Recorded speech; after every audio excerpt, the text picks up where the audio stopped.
Tafsir Al-Misbah. Surah Al-Baqarah, ayat 37. Maka Adam menerima beberapa kalimat dari Tuhannya, maka dia kembali kepadanya. Sesungguhnya Allah Maha Penerima Taubat lagi Maha Penyayang. Kata talako, atau menerima, berasal dari kata lakia, yang berarti bertemu, atau menerima. Penambahan huruf ta, memberi arti kebahagiaan dan kesenangan bagi penerimaan itu. Penambahan itu menunjukkan bahwa, penerimaan atau pertemuan itu, didahului dengan usaha dan kesungguhan, dan tentu saja, yang diusahakan secara sungguh-sungguh merupakan sesuatu yang diharapkan, dan mengundang kesenangan dan kegembiraan bila tercapai. Dari sini disimpulkan bahwa, kata yang digunakan ayat di atas mengisyaratkan, bahwa penerimaan tersebut sangat menggembirakan Adam alaihis salam.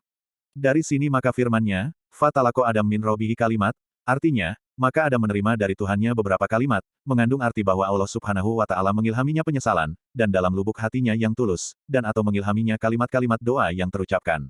Sementara ulama menunjuk Quran Surah Al-A'raf ayat 23, sebagai kalimat-kalimat yang diilhamkan Allah kepada mereka berdua.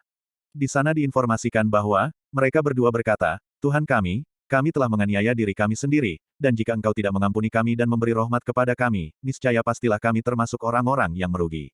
Boleh jadi juga, yang dimaksud dengan kalimat-kalimat tersebut adalah, penyampaian pengampunan Allah Subhanahu wa Ta'ala kepada Adam alaihis salam dan pasangannya. Firman-Nya, Fataba alaihi, artinya, maka Allah kembali kepadanya, artinya, setelah menjauh dari Adam akibat pelanggarannya, Allah pun kembali kepada posisinya, dan mendekat serta mencurahkan rahmat dan pengampunan kepadanya. Kebersamaan Allah dengan manusia yang taat diilustrasikan dengan keberadaan posisinya yang sangat dekat. Tetapi bila manusia berdosa, ia menjauh dari Allah, Allah pun menjauh darinya.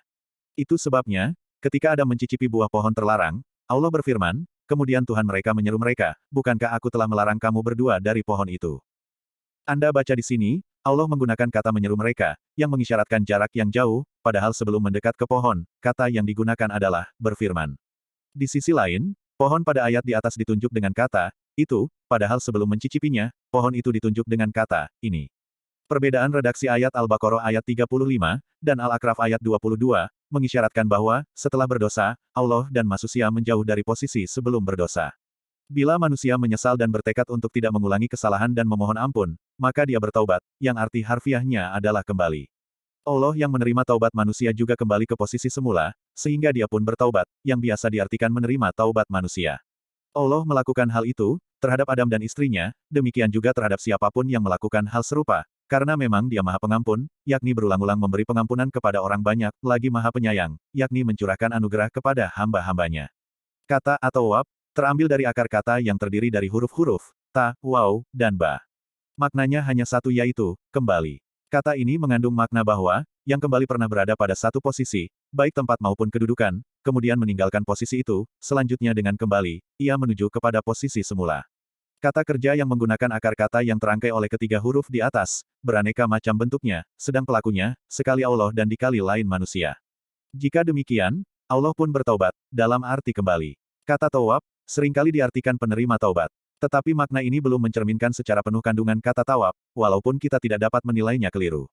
Imam Ghazali mengartikan atawab sebagai, dia, Allah, yang kembali berkali-kali menuju cara yang memudahkan taubat untuk hamba-hambanya, dengan jalan menampakkan tanda-tanda kebesarannya, menggiring kepada mereka peringatan-peringatannya, serta mengingatkan ancaman-ancamannya, sehingga bila mereka telah sadar akan akibat buruk dari dosa-dosa, dan merasa takut dari ancaman-ancamannya, mereka kembali atau bertaubat, dan Allah pun kembali kepada mereka dengan anugerah pengabulan.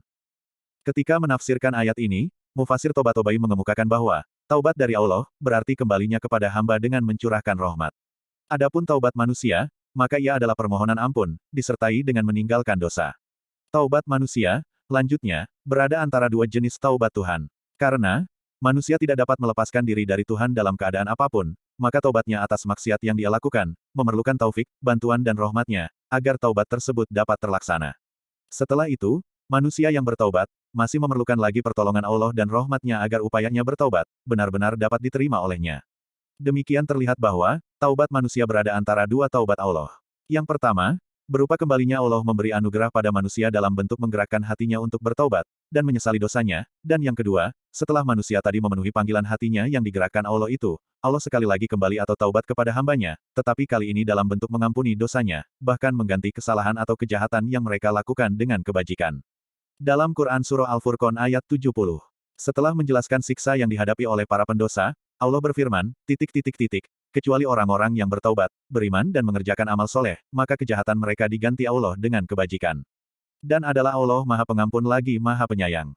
Kalimat-kalimat yang diterima Adam dari Allah itulah, yang mendorongnya memohon ampun.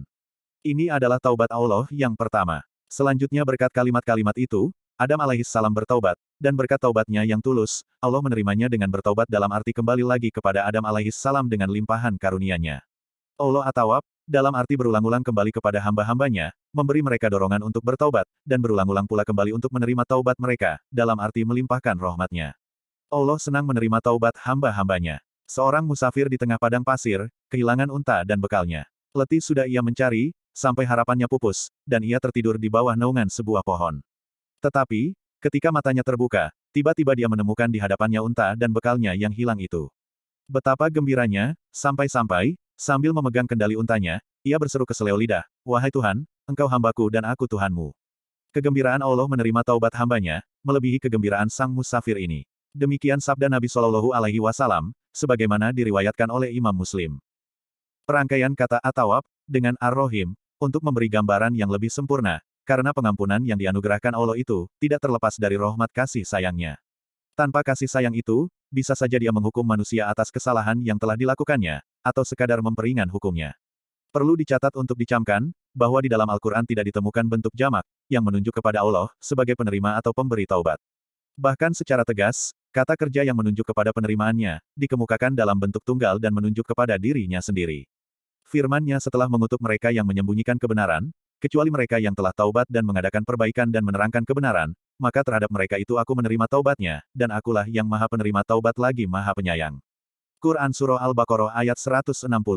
Mengapa Allah dalam hal taubat ini, menggunakan bentuk tunggal, sedang sekian banyak hal lainnya yang juga pelakunya Allah? Al-Quran menggunakan bentuk jamak, misalnya, ketika menceritakan penurunan dan pemeliharaan Al-Quran, sesungguhnya kami yang menurunkan Al-Quran, dan sesungguhnya, kami benar-benar memeliharanya. Quran Surah Al-Hijr ayat 9.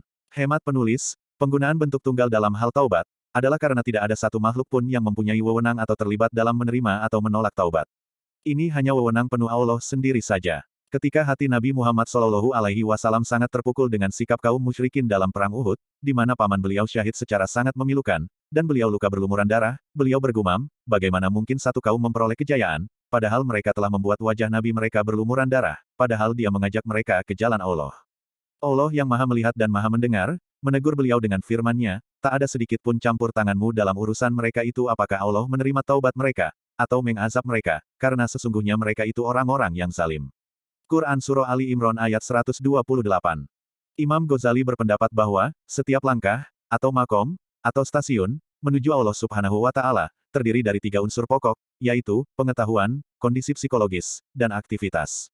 Taubat adalah stasiun pertama. Ia pun memerlukan ketiga unsur tersebut. Taubat memerlukan pengetahuan tentang pelanggaran dan dosa yang dilakukannya. Sebab, tanpa pengetahuan tidak akan lahir kondisi psikologis yang dibutuhkan. Kondisi itu adalah rasa perih dalam hati yang melahirkan penyesalan menyangkut pelanggaran yang dilakukan itu, dan ini mendorong yang bersangkutan untuk meninggalkan dosa, dan pelanggaran itu, serta beranjak menuju Allah Subhanahu wa Ta'ala memohon ampunannya. Ayat ini merupakan salah satu perbedaan pokok pandangan Islam dan pandangan Kristen tentang manusia. Ayat ini menjelaskan bahwa Adam alaihissalam telah diampuni Allah Subhanahu wa Ta'ala.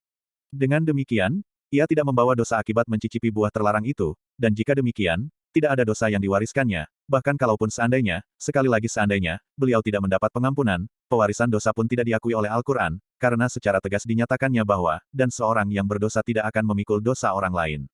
Quran Surah Al-An'am ayat 164. Dan bahwa seorang manusia tiada memperoleh selain apa yang telah diusahakannya. Quran Surah An-Najm ayat 39. Dosa Adam adalah dosa pribadi, taubatnya pun bersifat pribadi, tidak kolektif, dan pengampunan yang dianugerahkan Allah kepadanya pun demikian.